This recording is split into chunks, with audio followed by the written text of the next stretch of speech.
Баршаңызға қайырлы күн достар. Бүгін сіздермен осындай әп-әдемі дәмді жұмсақ кекс пісіретін боламыз. Варенкамен істедім мен, бірақ ол міндетті емес. Өз қалауларыңызша салмай қойсаңыздар да болады. Міне қараңыздар, қандай әдемі болып шығатын жұмсақ. Қанекей, бірге дайындайық. Бұл өте оңай кекс. Бұны кез келген адам жасай алады. Ең алдымен жұмыртқамызды алып, оған ванильный сахарды және шымшым тұзды салып араластырамыз венчикпен, және де қантымызды салып, тағы да кішкене қанты ерігенше араластырып жіберіңіздер.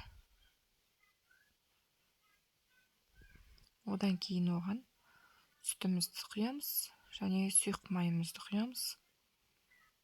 Соны тағы да араластырып жібереміз. Сүттің температурасы маңызды емес. Мінекей араластырдық. Енді оған ұнымызды салып араластырамыз.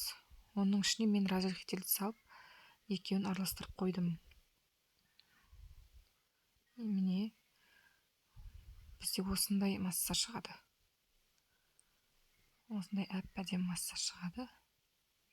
Енді оны формамызға құямыз. Мен формаға осындай арнайы қағазды пайдаландым. Оны қағазды пайдаланбасаңыздар да болады. Міне осылай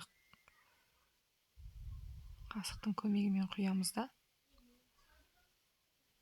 Үстінен варенка салып, кішкентай қасықтың ұшымен осындай көлемде міне саласыздар ортасына. Үстінен қайтадан тағы да кішкене құйып жібереміз қамырымыздан. Не осылай. Мен көптен салдым. Сіздер орташа қылып салсаңыздар болады тестасын. Не осындай дайындап алдым. Осылай әп-әдемі болып шықты. 180 градуста 20 минутта пісті. Ас болсын.